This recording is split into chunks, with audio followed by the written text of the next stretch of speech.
Hello friends, स्वागत है आप सभी का हमारे YouTube channel UK triple S C with N K पर। तो फ्रेंड्स, आज आपको जो मैं यहाँ पे उत्तराखंड की तीसरी वीडियो दे रहा हूँ, जिसमें मैंने पिछली अपनी दो वीडियो में कंप्लीट करा चुका हूँ। पिछली दो वीडियो आपको करा चुका हूँ।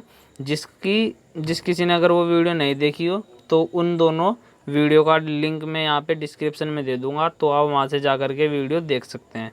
तो चलिए वीडियो को स्टार्ट करते हैं। फ्रेंड्स, अगर आप हमारे इस चैनल पर नए हैं तो आप हमारे चैनल को सब्सक्राइब जरूर कर लें, ठीक है। तो चलिए वीडियो को स्टार्ट करते हैं। हमारे पास प्रश्न यह आएगा कि भद्र मित्र की मरण मुद्रा मिली है। तो भद्र मित्र की मरण मुद्रा मिली है, कहाँ से मिली है? देहरादून के अंबाड़ी गांव से मिली है, ठीक है। तो यहाँ पे प्रश्न आया कि भद्र मित्र की मरण मुद्रा कहाँ से मिली। तो भद्र मित्र की मरण मुद्रा कहाँ से मिली है? हमें देहरादून के अंबाड़ी गाँव से मिली है। फिर नेक्स्ट आएगा कि थोरचंद क्या करता है? अभय चंद का जिक्र करता है। थोरचंद क्या है? चंद्रवंश का 23वां वास्तविक संस्थापक माना जाता है। 23वां क्रम का वास्तविक संस्थापक माना जाता है। जबकि जो प्रथम है वो कौन है? यहाँ पे सोमचंद है, ठीक है। तो सोमचंद प्रथम है, लेकिन यहाँ पे 23वें क्रम का वास्तविक संस्थापक किसको माना जाता है? थोरचंद को। तो इसमें क्या कहा है कि थोरचंद जो है अभय चंद का जिक्र करता है। तो किस ताम्रपत्र में करता है? तो वो करता है गढ़सरा ताम्रपत्र में। तो गढ़सरा ताम्रपत्र में जिक्र करता है। तो प्रश्न आपके पास ये आ जाए कि थोरचंद अभयचंद का जिक्र किस ताम्रपत्र में करते हैं? तो थोरचंद जो है अभयचंद का जिक्र गढ़सरा ताम्रपत्र में करते हैं, ठीक है।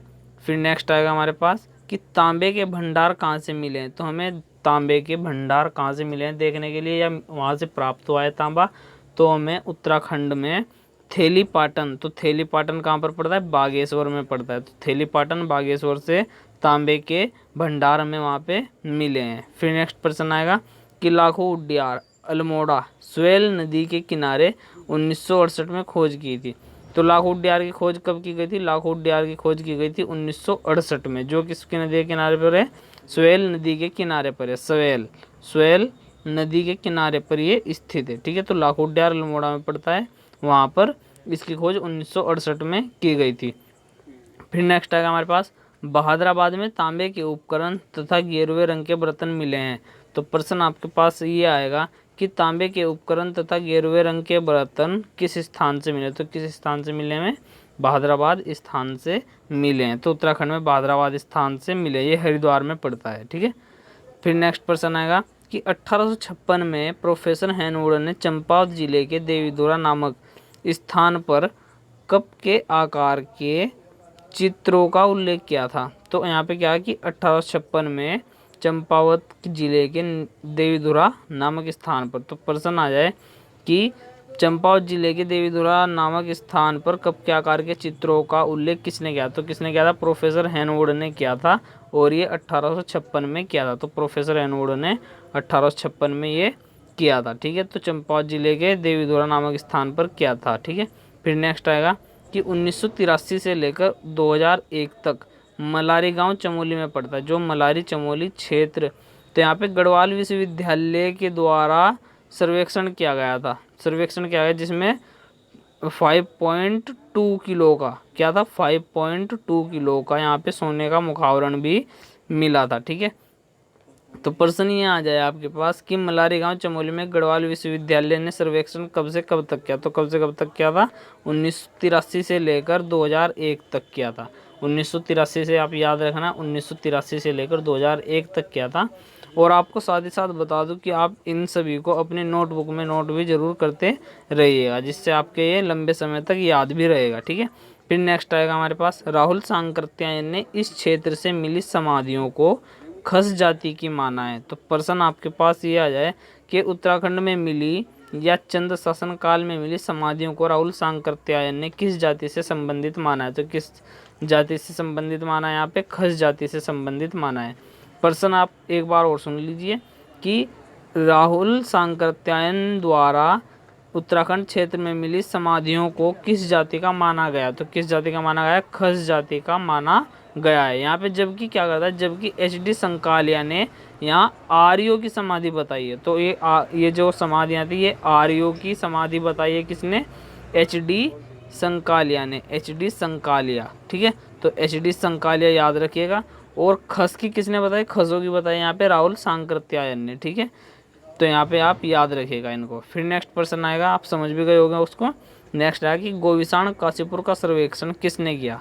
तो गोविषाण काशीपुर का सर्वेक्षण किसने किया था, कनिंघम ने किया। 1824 में विशु हेबर ने इस नगर की यात्रा की थी। 1824 में विशप हेबर ने इस नगर की यात्रा, किस नगर की स्थापना यात्रा की थी उन्होंने, गोविषाण काशीपुर की स्थापना की थी। उधम सिंह नगर में पड़ता है। कहाँ पर पड़ता है गोविषाण काशीपुर, वो काशीपुर कहाँ पर पड़ेगा, उधम सिंह नगर में पड़ता है। ठीक है, तो प्रश्न आपके पास ये आ जाए कि गोविषाण काशीपुर का सर्वेक्षण किसने किया, तो किसने किया था, कनिंघम ने किया था। ठीक है, तो और प्रश्न साथ के साथ यहाँ से ये भी आ जाए कि विशप हेबर ने इस नगर मतलब विशप हेबर द्वारा काशीपुर नगर की यात्रा कब की गई, तो यात्रा कब की गई थी, 1824 में की गई थी।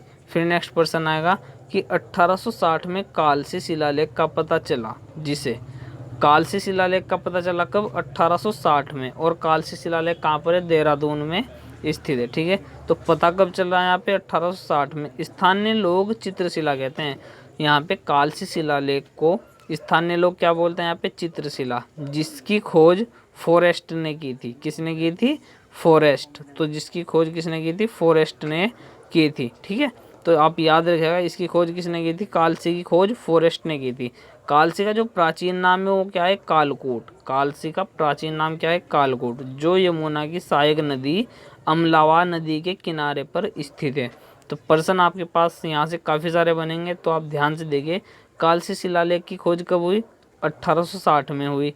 ये किसने की थी, फॉरेस्ट ने की थी। ये किस नदी के तट पर स्थित है, यमुना नदी की सहायक नदी है अमलावा। अमलावा उस नदी के तट पर स्थित है। और कालसी का प्राचीन नाम क्या है, कालकूट। ठीक है, और स्थानीय भाषा में से क्या कहते हैं, स्थानीय लोग चित्रशिला कहते हैं। ठीक है, तो आप याद रखिएगा इन सबको। फिर नेक्स्ट आएगा कि देहरादून के अंबारी गांव से प्राप्त शिलालेख में राजा शिव भवानी के अश्वमेध यज्ञ का विवरण है। अश्वमेध यज्ञ का विवरण है। तो प्रश्न आपके पास ये आ जाए कि राजा शिव भवानी के अश्वमेध यज्ञ करने का विवरण है, तो किस शिलालेख में मिलता है, तो अंबरी ग्राम से प्राप्त शिलालेख में मिलता है। ठीक है, तो देहरादून के अंबरी ग्राम से प्राप्त शिलालेख में ये मिलेगा। ठीक है, तो आपको ये समझ में आ गया होगा। फिर नेक्स्ट आएगा हमारे पास कि पांडुकेश्वर ताम्रपत्र से पता लगता है कि पटम देव ने बद्रीनाथ मंदिर की मरम्मत हेतु कई गांव दान दिए थे। तो कई गांव दान दिए, तो प्रश्न आपके पास आ जाए कि पटम देव ने बद्रीनाथ मंदिर की मरम्मत हेतु कई गांव यहाँ पर दान दिए। तो आप यहाँ पे देखिए कि पांडुकेश्वर, तो पांडुकेश्वर ताम्रपत्र से इस बात का पता चलता है कि पटम देव ने बद्रीनाथ मंदिर की मरम्मत हेतु कई गांव दान दिए। तो इस बात का उल्लेख या पुष्टि कहाँ से होती है, हमें पांडुकेश्वर ताम्रपत्र से होती है। ठीक है, फिर नेक्स्ट आएगा हमारे पास लाखामंडल में राजकुमारी ईश्वरा का शिलालेख मिलता है। तो प्रश्न आपके पास यह है कि राजकुमारी ईश्वरा का शिलालेख कहाँ से मिलता है, तो लाखामंडल से मिलता है। ठीक है, तो लाखामंडल में इसका जो है शिलालेख, लाखामंडल देहरादून में पड़ेगा। ठीक है, तो लाखामंडल देहरादून में राजकुमारी ईश्वरा का शिलालेख मिलता है। ठीक है, फिर नेक्स्ट प्रश्न आएगा हमारे पास फड़कानोली। फड़कानोली शैलाश्य की खोज किसने की, तो फड़कानोली की स्थापना इसकी खोज किसने की थी, यशोधर मठपाल ने की थी। मोस्ट इंपोर्टेंट प्रश्न है कि फड़कानोली की स्थापना खोज किसने की, फड़कानोली की स्थापना या खोज की थी डॉक्टर यशोधर मठपाल ने की थी। फिर नेक्स्ट प्रश्न आएगा कि बहादुराबाद के पास खुदाई यज्ञदत्त शर्मा ने करवाई। तो बहादुराबाद के पास खुदाई यज्ञदत्त शर्मा ने कब करवाई थी, 1953 में कराई थी। 1953 में जो है बहादुराबाद में इन्होंने खुदाई कराई थी। खुदाई किसने कराई थी, यहाँ पर यज्ञदत्त शर्मा ने कराई थी। फिर नेक्स्ट आएगा आपके पास कि जोशीमठ से हस्तलिखित ग्रंथ गुरु पादुक मिला है। तो प्रश्न आपके पास ये आ जाए कि हस्तलिखित ग्रंथ गुरु पादुक मिला है। तो गुरु पादुक कहाँ से मिला है, जोशीमठ से। जोशीमठ से हमें क्या मिला है, गुरु पादुक ग्रंथ मिला है। ठीक है, तो गुरु पादुक ग्रंथ कहाँ से मिला है, जोशीमठ से मिला है। फिर नेक्स्ट है कि सेरा खड़कोट तथा मजेड़ा ताम्रपत्र चंदों के बम शासकों से संबंधित जानकारी देते हैं। तो प्रश्न मोस्ट इंपोर्टेंट प्रश्न आया कि चंदों के बम शासकों से संबंधित जानकारी हमें कहाँ से मिलती है, वो सेरा खड़कोट और मजेड़ा ताम्रपत्र से ही हमें चंदों के बम शासकों से संबंधित जानकारी मिलती है। ठीक है, फिर नेक्स्ट प्रश्न आएगा हमारे पास विजय बम के मझेड़ा तारमपत्र में ज्ञानचंद को क्या कहा गया? तो विजयबम के मझेड़ा तारमपत्र में क्या कहा गया है? श्री राजा विजय ब्रह्म। तो श्री राजा विजय ब्रह्म कहा गया है। तो ज्ञानचंद को जो है विजयबम के मझेड़ा तारमपत्र में श्री राजा विजय ब्रह्म कहा गया है। मोस्ट इंपोर्टेंट पर्सन है, काफी बार आया हुआ पर्सन है। तो आप इन सभी पर्सनों को अपनी नोटबुक में नोट जरूर करते रहिएगा, ठीक है। फिर नेक्स्ट पर्सन आएगा, कालसी अभिलेख में हाथी पशु का चित्रण मिलता है। तो मोस्ट इंपोर्टेंट पर्सन कि कालसी अभिलेख में किस पशु का चित्रण मिलता है? तो किस पशु का चित्रण मिलता है वहाँ पे? हाथी का। तो हाथी का जो है वहाँ पे चित्रण मिलेगा, ठीक है। फिर नेक्स्ट पर्सन है कि रामगंगा घाटी के सानना तथा बसेड़ी गांव कहाँ पर है? भिकियासैंण के उत्तर में से दो समाधान क्या मिले हैं? दो समाधान शिष्ट तथा अनवरियल मिले, अर्णवरियल या वरियल मिले हैं। तो कहाँ से मिले हैं? रामगंगा घाटी के सणाना से, रामगंगा घाटी के सणाना और बसेड़ी गांव से हमें दो समाधान मिले। दो समाधान कहाँ से? एक लिस्ट जगह का नाम जैसे कि लिस्ट है, और एक अनवरियल से हमें क्या मिले हैं? दो समाधान मिले हैं, ठीक है। ये कहाँ पर? रामगंगा घाटी में पढ़ते हैं, ठीक है। फिर नेक्स्ट पर्सन और लास्ट है कि भद्रमित्र की मरण मुद्रा कहाँ से मिले? तो भद्रमित्र की मरण मुद्रा में कहाँ से मिले? देहरादून के अंबाड़ी गांव से मिली है, ठीक है। तो फ्रेंड्स, तो आपको जो है इस वीडियो में आज मैं आपको इतना ही कराऊंगा। तो इसमें आपको जो है अगर कोई डाउट हो तो आप मुझे कमेंट करके बता सकते हैं, ठीक है। तो इसके वीडियो के बाद मैं आपको यहाँ पे उत्तराखंड का इतिहास कराना स्टार्ट कर दूंगा। तो नेक्स्ट वीडियो जो है मेरी उत्तराखंड के इतिहास से संबंधित होगी, फिर हमारा उत्तराखंड का इतिहास ही चलेगा, ठीक है। तो फ्रेंड्स, आप हमारे इस वीडियो को ज़्यादा से ज़्यादा शेयर कीजिए, चैनल को सब्सक्राइब कीजिए, वीडियो को लाइक ज़रूर कीजिए। धन्यवाद।